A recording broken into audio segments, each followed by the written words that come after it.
Bapak Ibu Saudara? Wow, luar biasa ya, semangat ya. Puji Tuhan. Nah, pesan Tuhan buat kita semua Bapak Ibu Saudara. Pesannya gini, sedang berlari atau merasa sedang berlari. Oh ya, ada bedanya ya. Sedang berlari atau merasa sedang berlari. Nah gini Bapak Ibu Saudara, setiap orang percaya, kita udah gak usah dijelaskan lagi, kita udah paham lah ya. Tentang hal berlari dalam suatu pertandingan ya. Kita juga mungkin pernah bertanding secara real ya, artinya secara literal. Pernah ikut bertanding beneran. Nah tapi inilah gambaran juga bahwa pengiringan kita dengan Kristus digambarkan juga bagaikan pelari yang sedang melakukan lomba lari dalam suatu perlombaan. Dan kita udah paham, kita sering bahas itu. Tapi waktu Tuhan kasih pesan ini lagi, mari kita tangkap baik-baik. Nah Rasul Paulus sering berbicara tentang hal ini dalam surat-suratnya kan. Di Filipi, di 1 Korintus dan lain-lain. Bahkan penulis Ibrani juga tulis tentang betapa hidup iring Tuhan adalah seperti menjalani sebuah pertandingan. Ya. Nah perlombaan yang kita ikuti harus mencapai garis akhir. Ya, makanya Rasul Paulus kan di akhir perjalanan hidupnya menjelang hari kematiannya. Dia berkata, aku telah menyelesaikan pertandingan dengan baik. Aku telah mencapai garis akhir. Aku telah memelihara iman. Ada iman yang terus teguh dipegang di tengah segala tantangan yang gak main-main ya. Besar sekali yang dihadapi dan diselesaikan dengan baik. Ya, dikatakan dia udah selesai menyelesaikan pertandingan dengan baik. Nah melalui pesannya ini Bapak Ibu Saudara, Tuhan mau memastikan lagi kepada kita umatnya bahwa apakah kita sedang benar-benar berlari. Atau merasa sedang berlari. Padahal jangan-jangan mungkin sedang gak berlari gitu. Nah ini jangan sampai, tapi ini kalau pesannya ini berarti wow, jangan sampai ada yang merasa sedang berlomba. Ada yang merasa sedang berlari. Kalau merasakan artinya gini, cuman perasaan aja lagi berlari, lagi bertanding gitu. Tapi apakah sedang benar-benar bertanding? Kayaknya enggak gitu. Nah di pesan ini nih ada masih Tuhan yang lihat ya, masih didapati orang-orang percaya yang sebetulnya udah gak bertanding. Nah saya mau ajak kita buka 1 Korintus 9 ayat 24. Demikian firman Tuhan. Udah terpampang di depan, kita baca sama-sama. 1, 2, 3. Tidak tahukah kamu bahwa dalam gelanggang pertandingan semua peserta turut berlari, tetapi bahwa hanya satu orang saja yang mendapat hadiah. Karena itu larilah begitu rupa sehingga kamu memperolehnya. Kayaknya ayat ini udah hafal sekali ya, karena kita sering kali bahas ini ya, bukan sekali dua kali kan Tuhan kasih pesannya buat kita diambil dari ini juga gitu. Sedikit latar belakang Bapak Ibu Saudara. Ada 2 tempat yang paling terkenal di Yunani untuk stadion itu ya, stadion pertandingan. Yang pertama yang sangat terkenal ya, yang terutama adalah berada di Olimpia. Tempat awal mula pertandingan Olimpiade. Pak, bukan Athena Pak. Nah, kalau Athena itu udah termasuk Olimpiade modern sebetulnya. Tahun 1896 itu sebetulnya di Athena. Pertama kali Olimpiade itu udah masuk kategori Olimpiade modern. Tapi yang dimaksud pertama kali diselenggarakan itu di zaman Yunani kuno. 776 sebelum Masehi. Di kota Olimpia. Nah makanya awal mula nama Olimpiade itu diambil dari kota pertama diselenggarakannya pertandingan. Itu udah tua sekali ya, Yunani kuno itu. Nah ini merujuk kepada pertandingan bangsa-bangsa yang sangat besar. Ya sampai sekarang pun Olimpiade menjadi pertandingan yang sangat besar ya. Kontes olahraga yang diadakan setiap berapa tahun? 4 tahun sekali ya. Nah. Memang selain kedua tempat, yang satu lagi adalah tadi kan Olimpia ya. Tempat yang terkenal yang awal mula itu. Yang kedua adalah Korintus. Jadi 2 stadium yang terkenal. Ya, satu Olimpia, satu Korintus. Dan memang di wilayah Yunani sana banyak lagi stadion yang lain ya. Yang terkenal ya. Tapi yang 2 yang utama ini.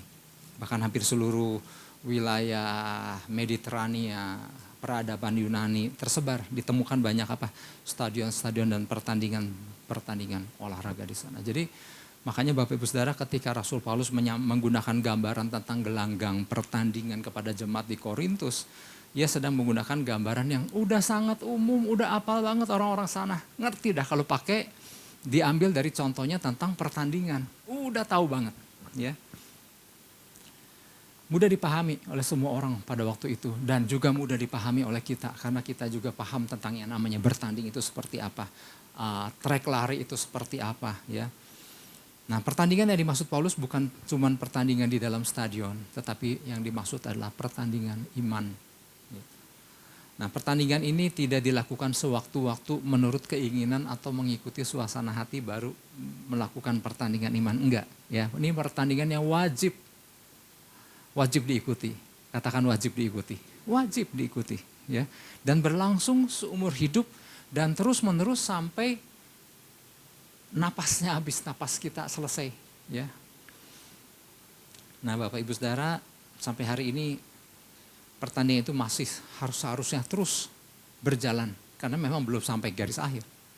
Ya. Mereka yang sudah lebih dahulu dipanggil Tuhan dan tetap memelihara iman sampai garis akhir, ya itu sudah sudah menyelesaikan pertandingan dengan baik. Nah, sedangkan kita yang belum nih, nah kita masih harus terus berlari, ya. Karena bahan bakarnya adalah itulah iman itu. Kehabisan iman, kehabisan semangat, kehabisan motivasi, lama-lama udah nggak berlari lagi. Ya. Jadi tetap harus berlari menuju tujuan Tuhan dengan fokus pandangan mata yang terus terarah ke depan. Ya. Melupakan apa yang di belakang dan berlari kepada tujuan. Ya. Apapun masa lalu kita. Seburuk apa mungkin masa lalu kita. Ya. Tapi Alkitab kan katakan, lupakan semua, tanggalkan apa yang di belakang dan lari ke depan. Nah, ini jadi pesan Tuhan buat kita, buat saya Bapak Ibu Saudara. Pesannya adalah gini, Tuhan menyatakan adanya umat Tuhan yang merasa dirinya sedang berlari dalam suatu pertandingan, padahal sudah tidak bertanding lagi. Memang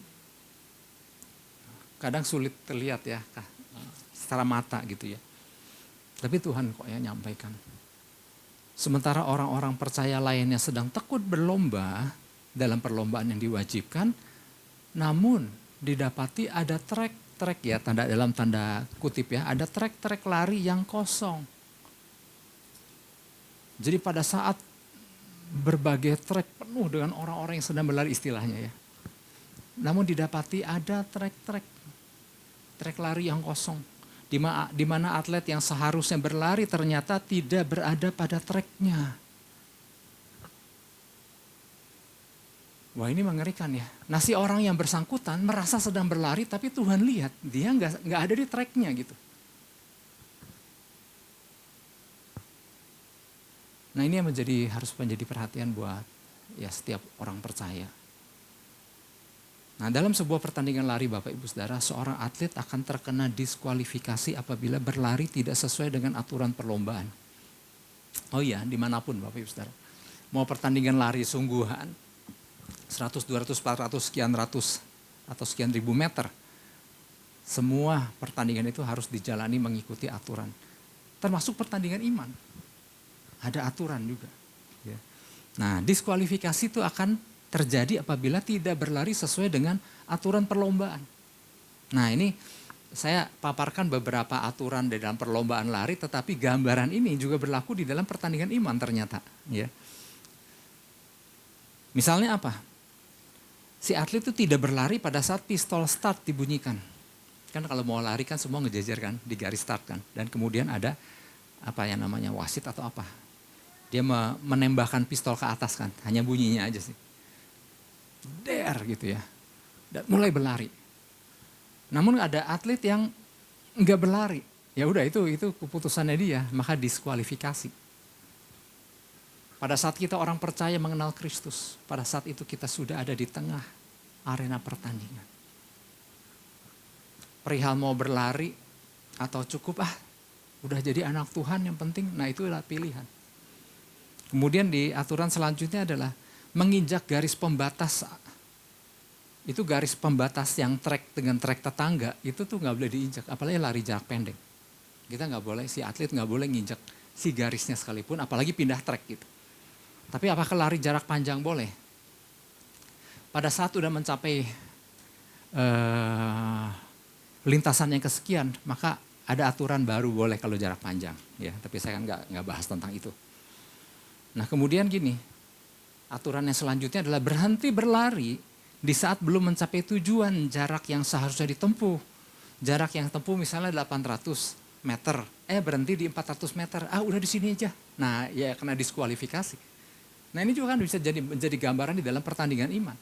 Seharusnya diselesaikan sampai garis akhir seperti yang Rasul Paulus alami. Tapi ada orang yang belum sampai ke sana udah berhenti dulu. Nah itulah diskualifikasi. Terus apa lagi? Ada atlet bisa kena diskualifikasi ketika melakukan tindakan curang atau merugikan pelari lainnya. Itu kena diskualifikasi. Nah itu tapi kita bisa juga gunakan di dalam pertandingan iman. Jadi dalam pertandingan iman diskualifikasi itu dapat terjadi ketika si pelari tidak berlari sesuai dengan aturan perlombaan. Nah di dalam sama, waktu kita iring Tuhan, ini ada aturan perlombaan ini Bapak Ibu Saudara. Di tangan saya ini ada buku aturannya, lumayan tebal. Nah ini aturan perlombaan. Ya itu kan ada ayatnya kan, ya seorang olahragawan hanya dapat memperoleh mahkota sebagai juara apabila ia bertanding mengikuti aturan perlombaan. Alkitab udah tekankan hal itu. Nah yang menjadi masalah adalah gini Bapak Ibu Saudara, adanya orang-orang percaya yang merasa dirinya sedang berlari di tengah arena pertandingan padahal sedang tidak berlari, padahal sedang berhenti. Atau gini, adanya orang-orang percaya berlomba dengan menggunakan aturannya sendiri. Kan tadi udah dibilang, bertanding menurut aturan perlombaan, tapi kemudian ada yang bertanding menurut aturan sendiri. Gini juga boleh kali gitu ya, nah itu kan aturan sendiri. Nah, jadi orang yang berlari menggunakan aturan sendiri, dia merasa sedang berlari. Tapi menurut Tuhan, ini kemana ini orang gitu? Maksudnya pakai aturan siapa gitu? Gak sesuai aturan Tuhan, gak sesuai dengan aturan pertandingan. Nah oke, kita langsung gini Bapak Ibu Saudara. Beberapa hal yang perlu kita pahami berkaitan dengan pesan Tuhan ini agar kita dapat menyelesaikan perlombaan dengan baik atau dapat berlari, dapat tetap berlari lah tepatnya gitu. Di antaranya adalah yang pertama gini, pertandingan itu harus diikuti dan diselesaikan oleh masing-masing individu. Pertandingan itu harus diikuti dan diselesaikan oleh masing-masing individu. Kadang dulu zaman SMA, kadang-kadang kalau ujian harus lari di stadion dulu Pajajaran, karena di BPK sini kan dekat saya. Nah larinya kan di stadion itu. Dulu kan masih hutan Bapak Ibu Saudara, masih banyak belukar di stadion Pajajaran. Nah kadang-kadang yang ngetes adalah wakil daripada guru olahraga yang gak terlalu kenal murid-muridnya. Kadang-kadang lari kan diwakili, kamu aja deh wakili saya gitu, karena kamu larinya lebih bagus. Nah kalau dalam pertandingan iman itu gak bisa diwakilin Bapak Ibu. Kita lihat ayatnya 1 Korintus 9 ayat 24, yang A aja deh. Tidak tahukah kamu bahwa dalam gelanggang pertandingan semua peserta turut berlari. Semua peserta apa? Turut berlari. Jadi gak ada peserta yang gak berlari atau gak ada peserta yang minta temannya tolong kamu berlari untuk aku gitu. Gak ada, semua peserta. Jadi di dalam pertandingan lari di berbagai event Bapak Ibu Saudara, masing-masing pelari berlomba oke gini maksudnya. Kalau di dalam pertandingan olahraga beneran nih, si atlet kadang-kadang mewakili kotanya. Apakah orang sekota lari? Enggak, dia mengutus perwakilan Bandung gitu. Atau perwakilan dari sekolah ini gitu. Apakah satu murid sekolah semuanya berlari? Enggak, ada perwakilannya. Nah di dalam pertandingan iman, itu enggak bisa diwakili. Setiap masing-masing orang percaya si umat Tuhan ini, dia enggak bisa mewakili. Atau di dalam keluarga, dia enggak bisa mewakili. Udah deh, kamu aja deh yang berlari, kan kamu suamiku gitu. Kan kamu istriku. Ya. Atau gini deh, anak-anak kesian Pak, saya mewakili seluruh keluarga. Enggak ada kayak gitu. Masing-masing. Jadi di sini dikatakan semua peserta turut berlari. Jadi nggak ada yang mewakili siapapun, semua mewakili diri sendiri. Mewakili siapa? Mewakili diri kita sendiri. Ya. Karena ini urusannya benar-benar sama masing-masing individu. Ya, jadi kata semua Bapak Ibu Saudara dalam kalimat semua peserta turut berlari di dalam bahasa aslinya tuh menggunakan kata PAS. yang memiliki arti semua pribadi apapun tipenya. Atau punya arti yang kedua.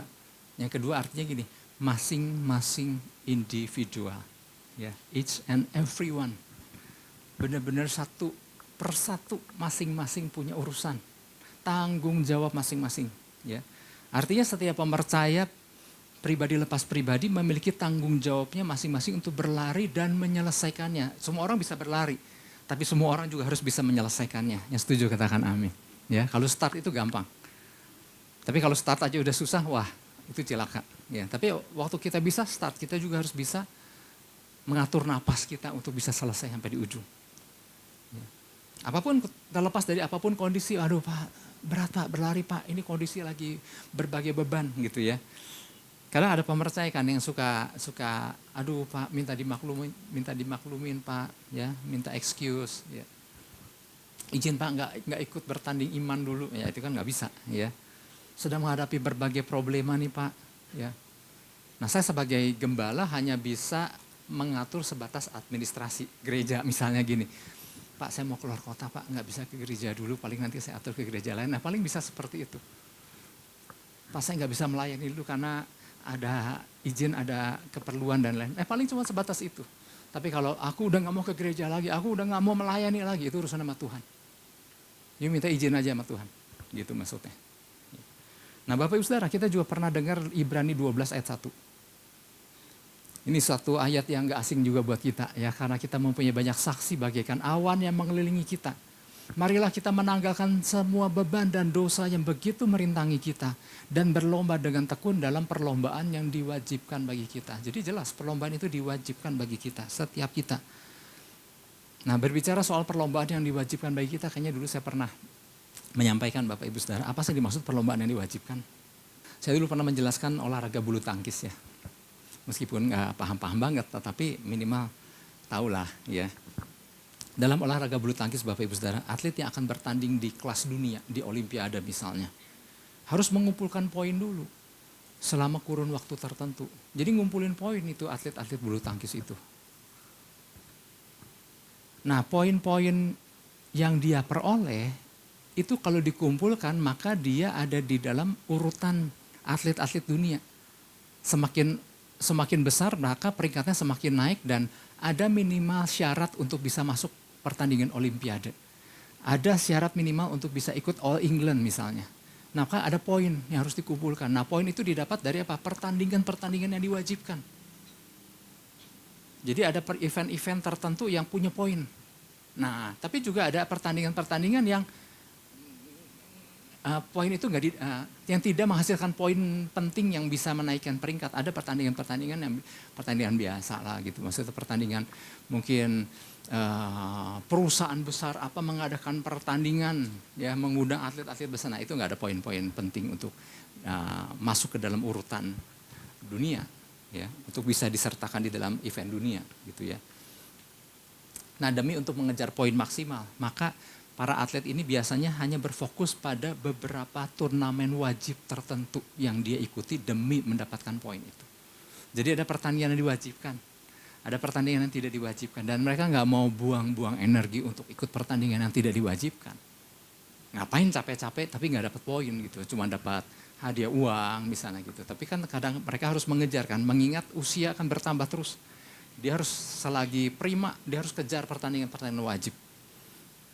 Nah, penulis Ibrani memaparkan Bapak Ibu Saudara tentang adanya perlombaan yang diwajibkan bagi orang-orang percaya.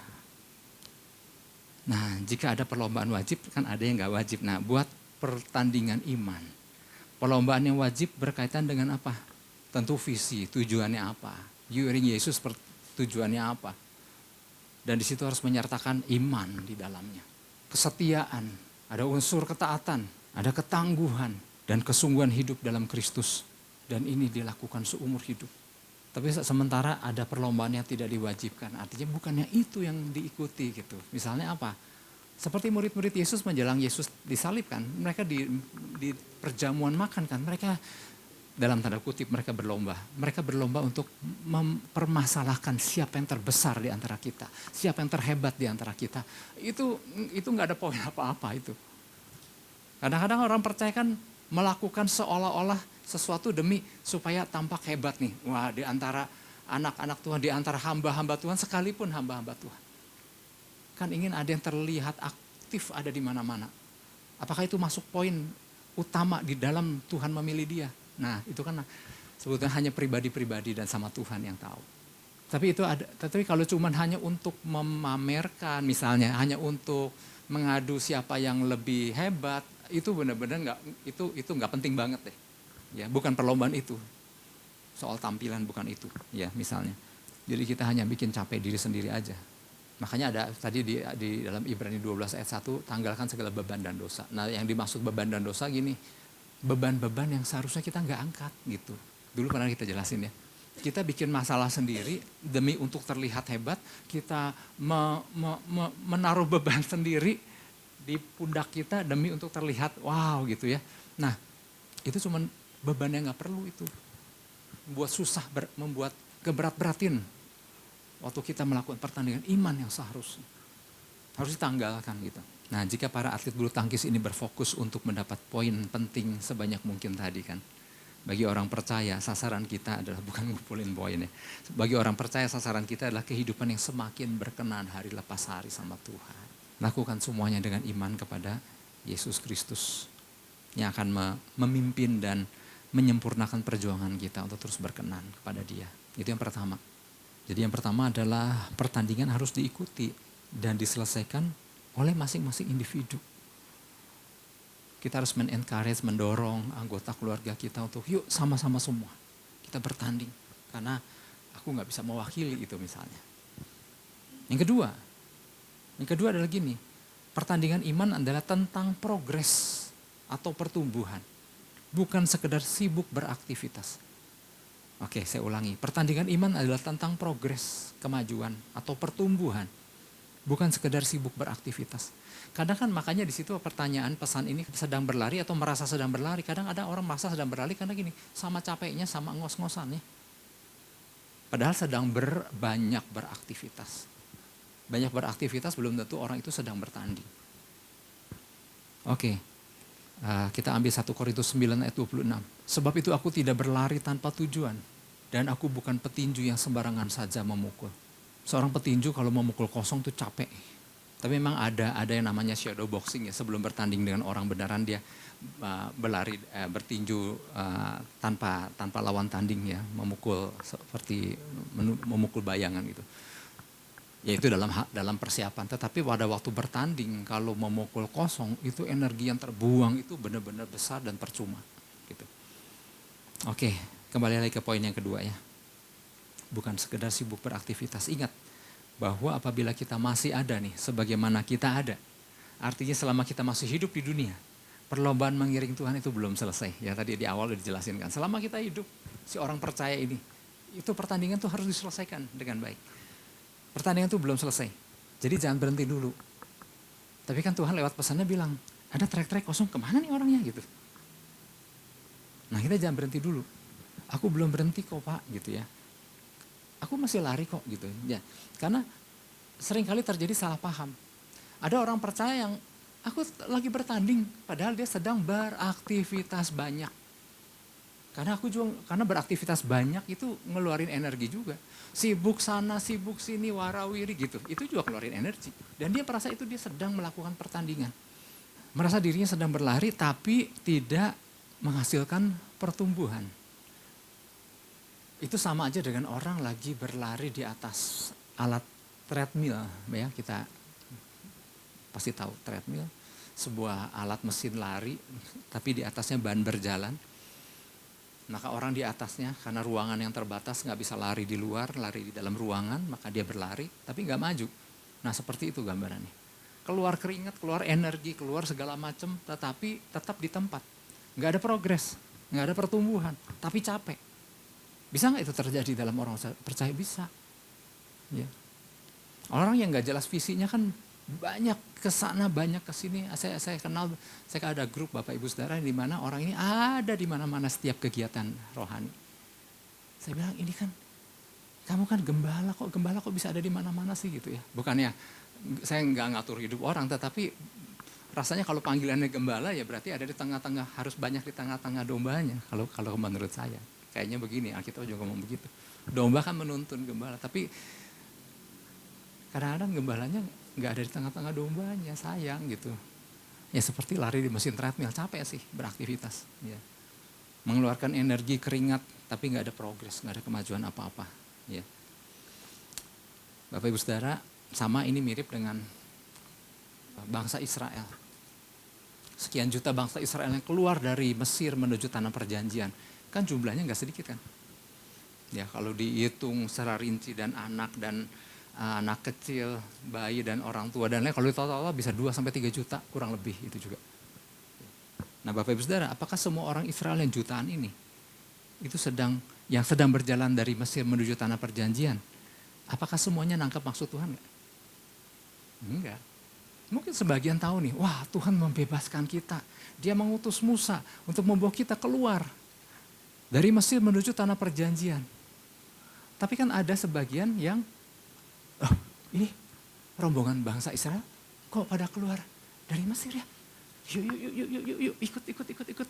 Ada kan yang gitu kan, ke bawah keluar, ke bawah jalan. Lah kok pada pergi? Dan dia mengajak seluruh keluarganya, udah kita ikut rombongan dah. Nah, berarti kan gini nggak tahu tujuannya tapi ikut jalan. Karena kan nggak mau ketinggalan sama kelompok bangsa Israel. Maka ikut jalan. Tapi orang yang kayak begini capek. Karena gini nggak tahu tujuannya, tapi beda sama orang yang tahu tujuannya. Wah, lumayan perjalanan kita, udah mulai terlihat nih misalnya gitu. Semangatnya ada, tapi orang yang nggak tahu tujuannya, sampai kapan sih gitu kan, paling gitu. Sering kali terjadi gitu, capek kalau orang nggak tahu tujuan, capek. Maka kalau orang yang kayak model begitu, kadang-kadang bisa berhenti sendiri, karena nggak tahu tujuannya. Dan musuh bangsa Amalek, yang paling musuh di Alkitab katakan musuh utama bangsa Israel adalah Amalek, bangsa yang tidak takut akan Allah. Dikatakan strateginya dia menyergap orang yang lemah di barisan belakang, dia sikat dulu. Siapa sih orang lemah di barisan belakang? Orang yang dalam rombongan bangsa Israel namun gak ngerti tujuannya. Gak ngerti visinya. Kenapa sih Tuhan bawa keluar dari Mesir? Nah maka sepanjang ini orang-orang model gitu kan bersungut-sungut. Nah ini sasaran empuk Amalek itu. Ya Amalek kita tahu bisa berbicara tentang si pekerjaan kegelapan atau bahkan dunia yang mencoba menyetop orang percaya menuju tujuan Tuhan. Nah jangan sampai Bapak Ibu Saudara di dalam kehidupan rohani kita seperti itu. Kita seolah-olah sedang bergerak, mengeluarkan energi, kan capek juga. Biarpun mengikutin, nggak tahu tujuan capek juga. Bahkan lebih capek. Merasa diri sedang bergerak maju, tetapi ternyata tidak sedang melakukan apa-apa bagi Tuhan. Akhirnya kelelahan dan berhenti. Ini sayang sekali. Mungkin ada masa di mana orang percaya juga sedang mengalami kelelahan, bisa nggak? Bisa aja. Tapi jangan hentikan larinya. Jangan keluar dari perlombaan, tetap bergerak maju. Kalau orang udah berhenti, ya makanya kenapa sih atlet nggak boleh berhenti? Atlet maraton kan ada capek nggak capek. Tapi disarankan meskipun capek, kurangi aja kecepatan dulu. Nanti kalau udah rasanya enak lagi, baru lari. Tapi kalau begitu berhenti, itu startnya, mulai larinya itu sangat berat sekali. Kayak dorong mobil Bapak Ibu Saudara. Kalau mobil itu kan, pasti pernah dorong mobil nggak? Ngedorong mobil itu kan nggak mudah kan, bahkan perlu teman untuk bantu mendorong. Itu kan menggerakkan mobil lagi, diam tuh susah. Tapi kalau udah mulai rodanya udah mulai jalan, nah itu tuh kita dibantu oleh si roda itu. Kita dorong mulai, tenaganya nggak seperti yang pada waktu dia. Nah kalau makanya gini gambaran, kalau udah berhenti, mau maju itu susah. Makanya ya harus tetap berlari gitu. Apa aja sih yang dimaksud berhenti berlari? Ya artinya hal-hal apa aja yang termasuk berhenti berlari, berhenti di jalan. Yang pertama, minimal ada 4 hal ya ABCD. Apa yang dimaksud dengan berhenti bertanding, berhenti berlari ya. Yang pertama adalah A, ketika seorang percaya sudah tidak tahu kemana ia harus melangkah. Ketika seorang percaya sudah nggak tahu kemana ia harus melangkah. Makanya di sini pentingnya visi Tuhan. Kalau tahu tujuan Tuhan, wah itu yang salah satu pendorong semangat karena ada tujuan. Tuhan kasih kok. maka Tuhan akan bantu kita untuk menibahkannya. Setuju, katakan amin. Karena Tuhan yang kasih, dia bertanggung jawab untuk bantu untuk kita sampai di tempat yang Tuhan tujukan. Tapi kalau orang Israel tadi kan yang nggak tahu persis sih buat apa sih keluar dari Mesir gitu ya. Makanya kan ketika datang tantangan kan yang disalahin Musa. Kenapa engkau bawa aku keluar dari Mesir? Emang di sini nggak ada kuburan? Emang di Mesir nggak ada kuburan? Gitu. Yang pertama tadi ya, ketika sudah nggak tahu kemana harus melangkah, sama aja dengan nggak punya tujuan pasti, nggak punya visi. Yang kedua adalah orang-orang yang membiarkan beban hidup memberati dirinya sehingga sulit untuk berlari. Orang-orang yang membiarkan beban hidup memberati dirinya sehingga sulit untuk berlari. Ya bukannya orang percaya nggak bisa ada masalah, ya masalah akan selalu ada kok. Ya. Tapi kemudian kadang-kadang menanggung dengan kekuatan sendiri. Ini lari jadi berat. Aduh kok hidup kok capek. Percuma iring Tuhan kalau begini-begini. Nah kadang-kadang kan karena menanggung dengan kekuatan sendiri. Padahal kan ada firman Tuhan kan, pikulah kuk yang kupasang. Tuhan ajak yuk datang sama aku. Kita pikul barengan. Dan porsi kita menjadi sangat jauh lebih ringan karena porsi yang terbesarnya dipikul sama si lembu senior itu ya. Kalau masih ingat tentang penjelasan tentang kuk atas pasang lembu. Nah karena mengandalkan diri sendiri, tidak membiarkan kuknya ditanggung oleh Tuhan. Akibatnya apa? Lelah. Betul sih lelah. Kalau pakai kekuatan sendiri akan lelah.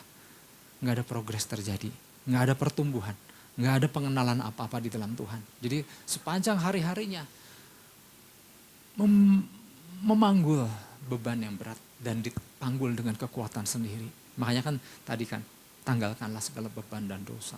Itu yang maksud adalah encumbrance, beban yang nggak perlu kok dipanggul gitu. Oke, dua lagi, C, orang-orang yang kehabisan bahan bakar. Jalan iring Tuhan perlu bahan bakar. Tadi saya sempat katakan iman. Yang kedua, ya, perlu pengurapan. Perlu waktu bersama Tuhan. Perlu waktu yang kita luangkan. Relasi bersama Tuhan. Ada kekuatan yang baru waktu kita blend dengan Tuhan. Bersekutu dengan Tuhan. Ada pengurapan yang baru. Dan malam ini ada doa pengurapan. Kayak lagi pengumuman akhirnya. Oke. Kayak 5 gadis bodoh aja kan. Ya. Semua bawa pelita kok. 10-10-nya bawa pelita. Tapi berapa banyak sih yang bawa cadangan? Separuhnya. Oke, yang terakhir. Kadang-kadang gini, kenapa orang bisa berhenti berlari, berhenti bertanding? Ini yang D adalah orang-orang yang sudah merasa puas dengan segala yang telah dicapainya. Menurut target pencapaiannya sendiri. Orang-orang yang merasa puas dengan segala yang telah dicapainya menurut target pencapaiannya sendiri. Sehingga merasa nggak perlu mengejar apa-apa lagi di dalam Tuhan. Ya, ini disebut kemenangan semu. Merasa menang. Namun bukan kemenangan yang dimaksud Tuhan. Ya. Kerjaan punya, usaha ada, anak punya, anak juga aman, makan minum pakai ada. Mau apa lagi? Iring Tuhan hanya sebagai ya udah memenuhi kewajiban agama aja. Tapi sebetulnya enggak mengejar Tuhan. Enggak ada di dalam pertandingan iman. Kan ada orang-orang itu hanya merasa kaya di jasmani, tapi enggak kaya di dalam rohani. Oleh sebab itu Bapak Ibu Saudara, kalau Tuhan kasih pesan ini, Tuhan lihat memang ada orang-orang yang bergiat di dalam perlombaan yang diwajibkan. Tapi ada melalui pesannya, ada trek-trek yang kosong. Ini pelarinya mana gitu. Kurang lebih seperti itu. Oleh sebab itu mari kita tangkap, jangan sampai trek kosong itu ternyata, kita jangan sampai begitu. Ya. Tapi padahal kan aku udah capek, berkeringat, lari gitu. Padahal sedang tidak bertanding yang dimaksud Tuhan. Nah jangan sampai itu juga, sayang buang-buang energi. Ya. Mari Bapak Ibu Saudara, kita tangkap apa yang jadi pesan Tuhan ini. Terus berlari sampai ke tujuan. Sampai nanti pas pemakaman, ada hamba Tuhan bilang, dia telah menyelesaikan pertandingan dengan baik. Dan dia telah memelihara iman. Dan ada mahkota yang disediakan. Wow, yang mau katakan amin. Kita beri tepuk tangan buat Tuhan Yesus.